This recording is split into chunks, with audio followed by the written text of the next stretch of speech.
Actually talking about the journey is beautiful, different approaches.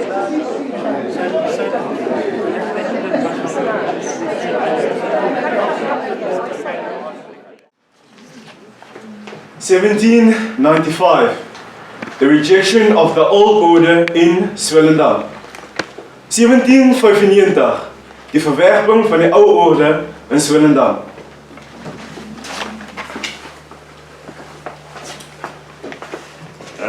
Burgers nicht der Freiheit an, entsicht ons eigen volksbestaan van vreemde banden vrij. Bekleed ons klein gemene best op orde, wet en recht gevest, rangen der Staatenrij, rangen der Staatenrij.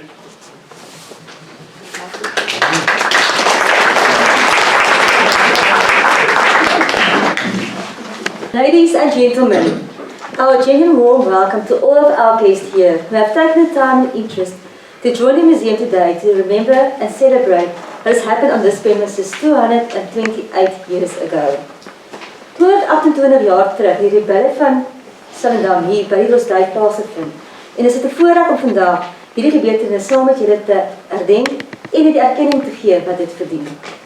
A very warm and special warm welcome to our Mayor Durant and Honourable Member Nicholas Myburgh, as well as a very warm special welcome to Mrs. Caroline Sonnenkribel and Mr. Tom Rietveld. Before I introduce our guest speaker, I want to mention why you heard the French anthem playing on arrival and why Koos Engelbrecht sang the Orange Free State one. It was the 1789 French Revolution's theme of liberty, equality, and fraternity that has triggered the events that has led on to the rebellion of Swellendam. The two main causes of social inequality and the way that government is run found resonance worldwide, especially here at the Cape. Die Franse revolusie van 1789 se wese van gelykheid, vryheid en broederskap het 'n wêreldwye verandering in mense se denkwyse en hoe hulle regeer wil word teweegbring. En is vandag meer van toepassing as 230 jaar terug. The connection of the Orange Free State song is that the story plays off like a sequel to that of the Republic of Swellendam. The Free State carried the motto into their legislature, anthem and their flag. Not less than 3 of their famous presidents are from Swellendam. And even one of our most beloved residents, Dr. Molly Thompson, also have his roots firmly settled in the Free State. Die gebeurtenisse van die Republiek van Swellendam het duidelike impak gehad op die toekomstige wetgewing en het leiers geskep soos Ryds, Steyn en Boshoff. En een van ons mees geliefde inwoners van Swellendam, Dr. Molly, is ook van die Vrystaat af en ek self is ook een van die Vrystaat. So, ek wil sê, ons weet hoe om 'n mielie te eet. But let me get back to the program. As I mentioned, we are privileged to have Mrs. Caroline Sonnenkribel with us today. Though Governor Hendrik Sonnenkribel never been to Swellendam himself, one of his sons, also a Hendrik, visited town and the region multiple times. And ever since then, the family has treasured Swellendam as a place that dearly matters to them. A cupboard containing the Swellendam archives has been passed down from generation to generation, containing diaries, maps, documents and letters, including the famous water painting of Schumacher, of which a copy is now hanging here in the Trostdijk. Also, all the portraits of the Swellendam Kribels hanging in the raadsaal is also a donation from the family. Ek het toevallig hierdie naweek ook laasweek graad 4 geskiedenis geskryf en uitgevind die laerskool se wapen het 2 simbole op, een vir die damme en een vir Sonnenkribel. Ek het dit nooit geweet nie. So, Ms. Caroline Sonnenkribel with her husband Niels came to South Africa in 1976 to visit and have never returned permanently back to the Netherlands. However, they have a special bond with the museum and the people of Swellendam. My second-born son, Maurits, was christened right here in the Myburgh and carried in by our very own Mimi Rolfman. So this afternoon, I have the pleasure to introduce to you our guest of honor, Mrs. Swellendam. It's an honor and a great privilege to attend with you here in the historical museum, the Trosdij Museum here in Swellendam. And it's the Swellendam family in the Netherlands have always treasured the close bond, but also the historical association with Swellendam. And not only with Swellendam as a town, but also with the wonderful, warm, friendly people here, living here in Swellendam, that we've always felt very welcome. And as Anja, as you said, we came in 1976, just for a few years, but unlike the other Swellendamers that had been here, we never wanted to leave. That's the difference. The French Revolution in 1789 not only changed the course of history in France and the rest of Europe, but it also had its significant influence here in the southern tip of Africa. In the Netherlands, the patriots at that time, Netherlands was actually called the Bataafse Republiek, the Batavian Republic. They welcomed the French, and they actually planted trees of liberty in the cities in the Netherlands. The Prince, Willem V, actually left and was exiled to England. But in the Netherlands, the patriots were happy with the French coming in, and they even, the trees were often decorated even with white and red ribbons, white and red, the color being of freedom, the symbolic color of freedom. At the same time, events here in Swellendam also changed the history. And I quote, op 17 en 18 juni 1795 heeft een 60-tal gewapende manschappen onder het bevel van de door hun verkozen nationale commandant Petrus Delport de Trosdij van Swellendam bezet en de landtrost Anthony Vore en zijn personeel verplicht om hun ambt neer te leggen. After his dismissal, Anthony Vore was ordered to retire to his farm, Rotterdam, his country residence. And meanwhile, a different set of events was unfolding in Cape Town. There, the British Navy had sailed into Simon's Bay. And this happened actually exactly a week before the rebellion in Swellendam. The Commissioner, General Sluisken, of the Dutch East India Company, capitulated just a few months later on the 16th of September 1795. So, with all this, at that moment, 150 years of Dutch East India Company rule at the tip here in Africa had come to a final end. This is actually what I wanted to say.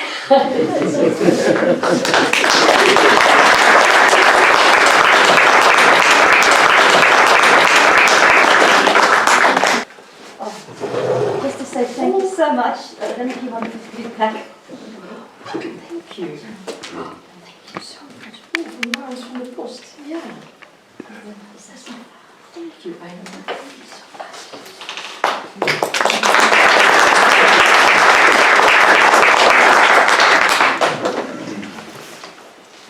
Net en dankie gesê vir mevrou Sandrero. En dan gaan ek oorgee aan Philip Bromley. I was given this task, but I hardly see the necessity for it because the gentleman who I'm going to introduce, I think, is known by everybody here. So, but a couple of things I'd like to say before I introduce you to our commemorative speaker. Nicholas also has been chairman of the Heritage Association in his time, so he has a very close association with the Heritage Association, and he also served on the board of directors for the museum. So he clearly has a very, very strong feeling towards heritage in general, not just Swellendam. So he is now, of course, no longer our mayor, but is a member of the Cape Provincial Executive Committee of Parliament. And I'm sure he's doing a great job there. Nicholas, without further ado, I'd like to introduce you to our speaker this morning, Nicholas Myburgh. Why don't you?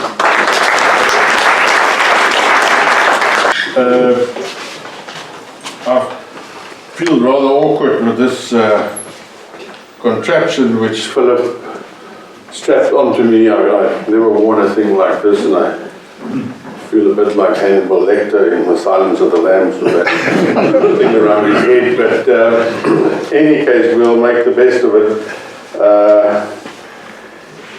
Thank you for your kind words of introduction, and Mrs. Swellendam, thank you for your notes and speech and comments, which are certainly some of the points which I will be touching on as well. So you've made my job a lot easier as well in many respects.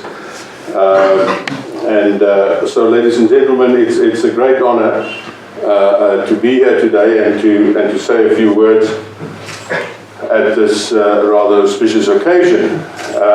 Now, I think we all know by now, all of us that are gathered here today at least, know by now what happened on 17 and 18 June 1795. But we might not all fully understand why it happened. And different people might have different understandings and appreciation of what were the events that led up to it. And Mrs. Swellendam alluded to some of those quite correctly. And I think it's important that an occasion like this for a moment to stand still and to assess and to try and better appreciate the context of both the ideas on the one hand and the events on the other hand, which inspired the rather dramatic events of 1795 here on our doorstep a few meters away. Now, about 30 years ago, I had the enormous privilege of attending a commemorative lecture by none other than the now late Judge M.T. Steyn, Martinus Tinus Steyn, one of our most eminent and distinguished legal practitioners and judges. And he made a remarkable speech here in the church hall in the main road about 30 years ago, commemorating, I think it was the 250-year anniversary of the founding of the magisterial district of Swellendam. And he made the point that South Africa's history is, from the time that Van Riebeeck came here, is sort of marked every 100 years by a major event or happening. Sort of cataclysmic, epoch-making events every 100 years. that have a lasting impact and effect on the next 100 years, and that shape society in a very fundamental way. And of course we know that is true. And I think if we also look at what happened in 1795, again it happened at the turn of the century. Yeah. We know that at the end of the 17th century, in the late 1600s, early 1700s, now Van Riebeeck and Company has been here for about 50 years. The population had grown steadily. They were growing wine and grapes, and making wine and grain, mainly wheat at the Cape. And everything was pretty much settled around the Cape and the peninsula, and as far as Stellenbosch maybe, and Drakenstein somewhat. But the population grew rapidly, and they needed to move out and over beyond the mountains into the interior. Why? Well, because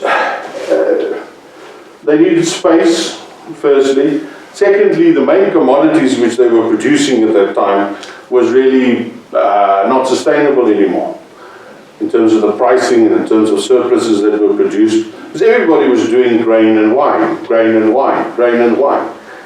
And only the VOC was buying it from you, and they made the price. And so it wasn't really sustainable anymore. And so the colonists were also encouraged to move further beyond, and so they moved over the mountains into this part of the world, of course. And so a major demographic change and shift happened at the turn of the century, which had far-reaching effects, because they then started farming with sheep and cattle, and in a big way, and of course breeding horses, because everybody needed a horse, just like we all need a car and a buggy today. In those days, everybody needed a horse or two. And so it was a big industry, just like the motor industry, as important as it is today, so was the horse breeding industry in those days. So horses, cattle, and sheep was a big deal. But another big thing happened at the turn of the century, in 1713, was, of course, the smallpox epidemic that broke out at the Cape. Came by a ship from overseas, and it devastated the local population, both colonists and indigenous folk, the Khoi, but affected the Khoi much more deeply than the colonists, because the colonists might have had some degree of immunity against it, having been exposed to it in Europe maybe before. And some reckon as much as 90% of the indigenous people, the Khoi clans of the southwestern districts of the Southern Cape, were wiped out in the process. Of course, this was another enabling factor for the migration of the colonists into this area, and then occupying the lands and farming it, and of course, the rest is history. At the end of the next century, at the end of the 18th century, we see, of course, the changing of the guard, which Caroline alluded to, with the British coming in 1795 at the behest, at the invitation of William V of Orange, who was now in England, and because they didn't want the French to take the Cape, and so he ran to the British, who we knew wouldn't want the French here either, and he said, let's get together, and won't you go down to the Cape and protect the Cape against the French, which they then did. Of course, and they never really left after that. I mean, they left briefly between 1803 and 1806, and back to the Batavian Republic, but, it was a small, limited interregnum, and they came back in 1806. I think once they saw it in 1795, they liked it so much, and they always had their eye on it for the rest of the time. In any case, and so they came back and were really here ever since the turn of the century, and of course that introduced a whole new era of administration, a new political and economic dispensation.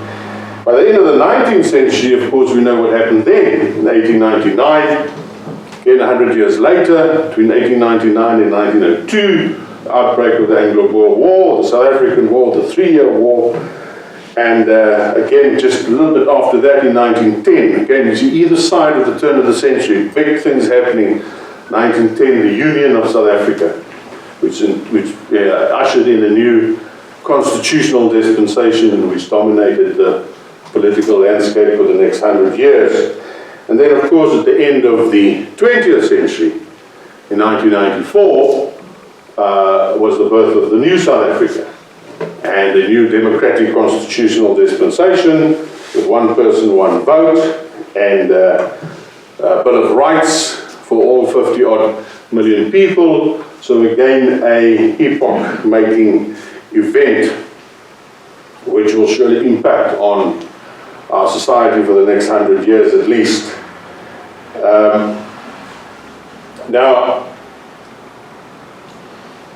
But let us go back to 1795, and at the end of the 18th century, and what the Cape looked like then, and what was the particular context there at the Cape, here in Swellendam, and in the world as such. Specifically the period 1750 to 1795. Now, at the time we find that here in Swellendam, and of course at the Cape, generally the burghers were restless, to say the least. Daar was 'n redelike groot mate van onvergenoegdheid. En hulle het die omstandighede met zwaarmoedigheid beheer. En die toekoms was nie blink wat hulle aanbetref. Veral die ekonomiese omstandighede. They pleaded poverty, misery, and deprivation. Of course, Van Plettenberg, the governor at the time, took a very different view, and he accused the burghers of what he called irresponsible ingratitude. And he thought they'd never had it so good and that they should be grateful for how things are. And but there was a general sense of despair and unhappiness about the conditions throughout the districts and at the Cape Town itself as well. But if we look at the uprising here in Swellendam and in Graafrenet 4 months earlier in February, we cannot look at those events without also looking at the emergence and the phenomenon of what was known as the Cape Patriots. Mr. Swellendam referred to the Dutch Patriots, and of course the Dutch Patriots of 1780 to about 1790, the 1780s. Yeah, 1890. Thereabout. They were, of course, in themselves, the Dutch Patriots, an inspiration to the Cape Patriots. And Koenraad Beyers, who was born on a farm just outside Swellendam, wrote a very interesting book called The Cape Patriots, and the ideas of the last quarter of the 18th century. And so, but you have to look at the Cape Patriots and who they were, because the guys that marched onto the stoep of the Drosdey and those in Graafrenet were all linked to this broader sort of movement at the, in the Cape Colony of agitation, of petitioning.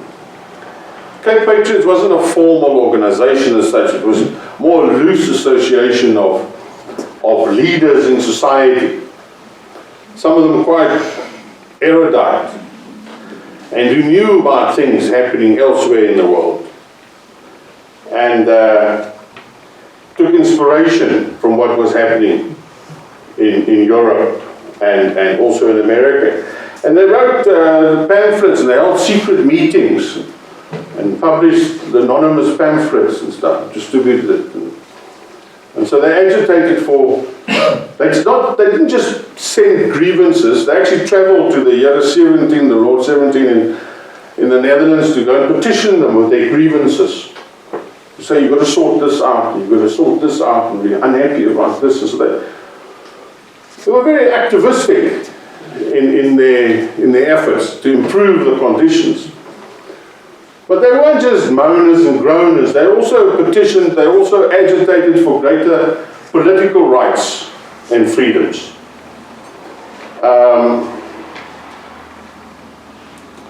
Now, in their grievances and in their petitioning, they focused mainly on the economic conditions, as we said earlier, and how bad things were.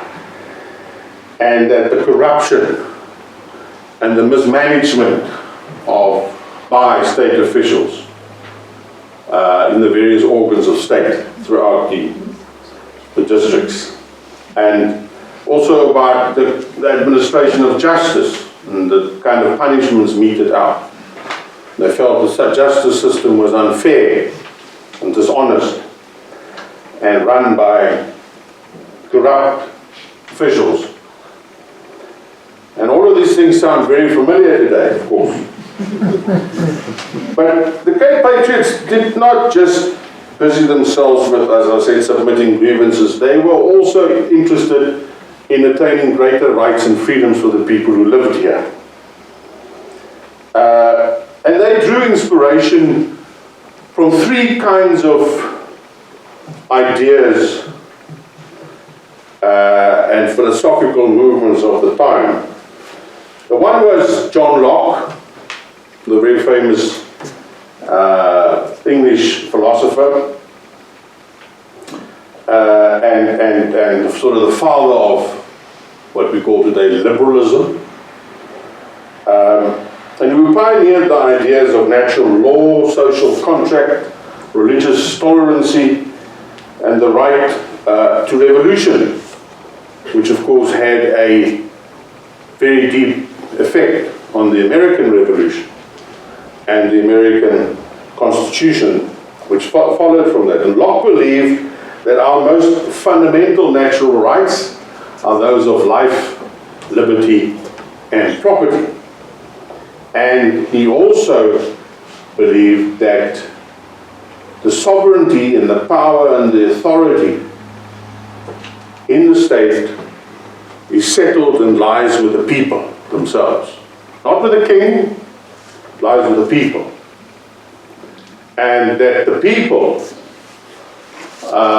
elect their representatives or should elect their representatives in free and fair elections, and send those representatives to a legislative body or to a national assembly to promote and advance their interests there. But also importantly, that they have at the same time the right to replace those leaders if they feel they don't live up to expectations or don't do their job properly.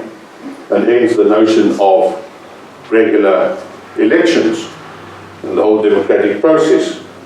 And so these were very important ideas that also found an ear here in the Cape.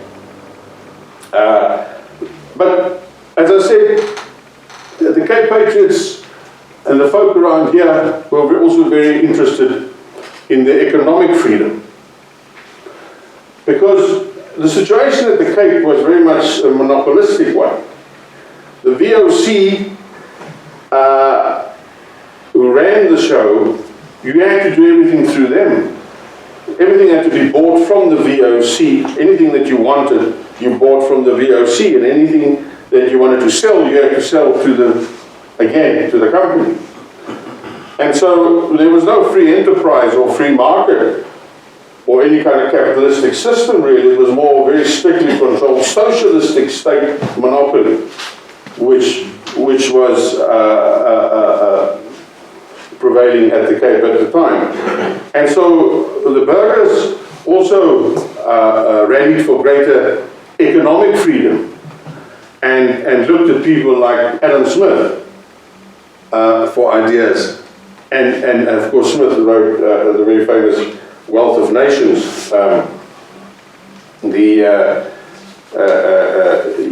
Smith was of course a very prominent Scottish economist and moral philosopher who wrote The Wealth of Nations in 1776 and promoted the ideas of individual freedom and free trade. And as Smith put it, every person should be allowed to pursue his or her own interests in his or her own way. And that the whole notion of the pursuit of self-interest is ultimately of great benefit to society. And that, of course, had a huge impact on economic systems and economic thinking and economies the world over ever since. And of course, so the Patriots, the Cape Patriots, they liked that idea, that everybody should pursue their own interest in their own way and be able to trade freely and do business with whom they wanted. Because that was precisely one of the stifling factors and one of the causes of their poverty and their misery, they thought, was the fact that they couldn't trade freely and pursue their own interest freely. And thirdly, the Patriots based their agitation for greater rights on what Cicero called Salus Populi Suprema Lex Esto, which is his admonishment to the senators, as Cicero did from time to time, to tell them that the welfare of the people should be and is the supreme law.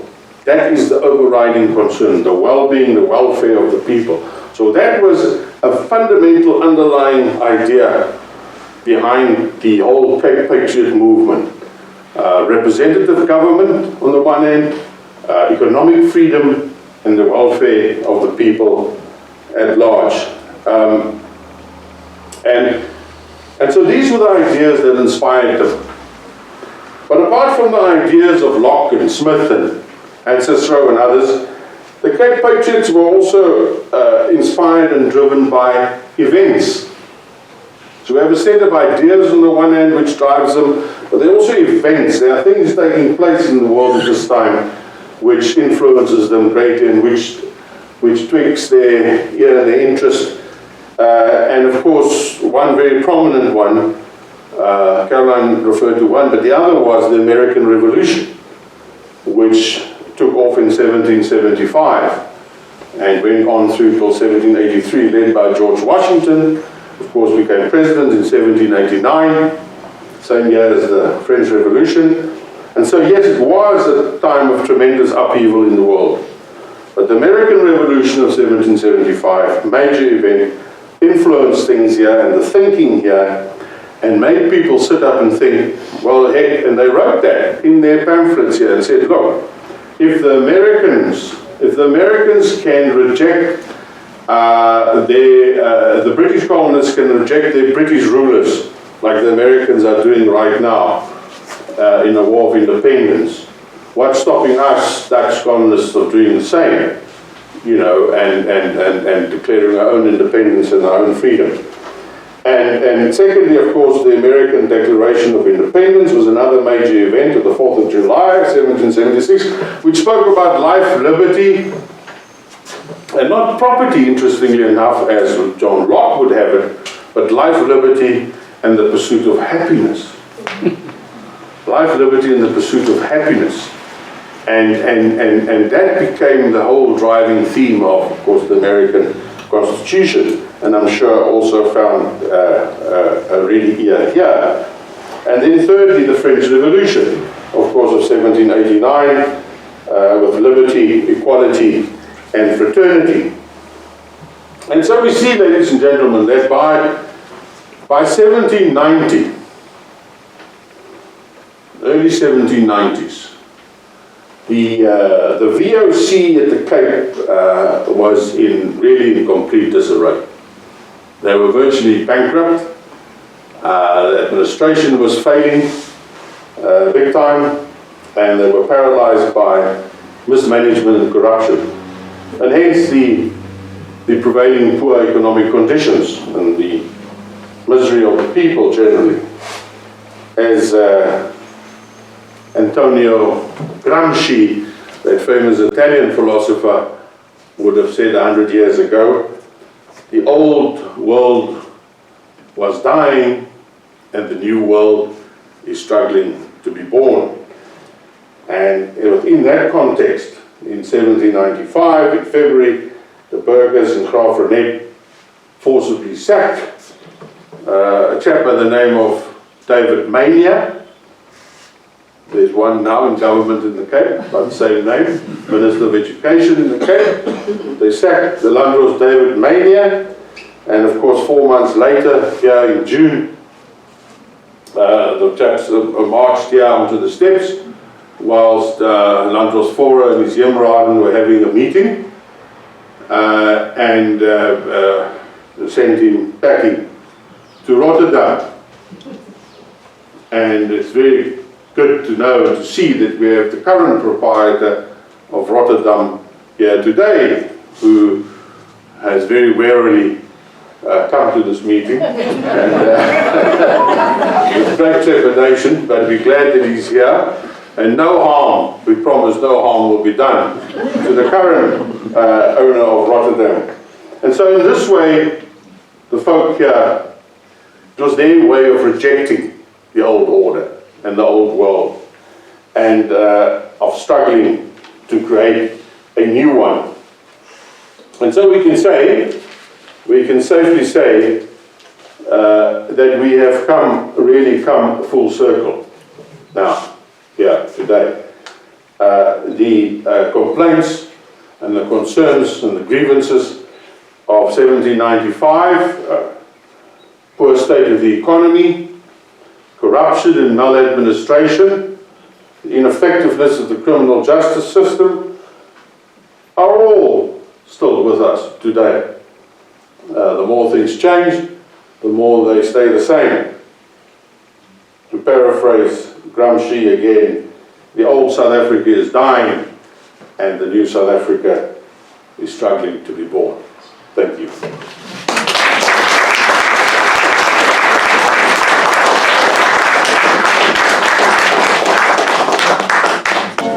You can all stand, please.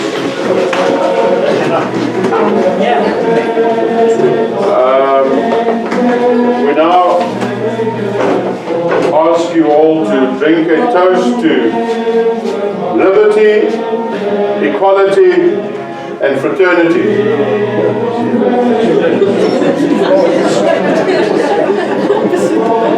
Cheers. Life, liberty, and the pursuit of happiness. It's coming.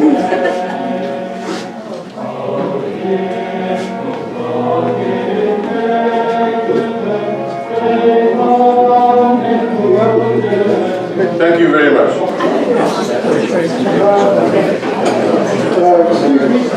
Ladies and gentlemen, I'm sorry to interrupt your little social here.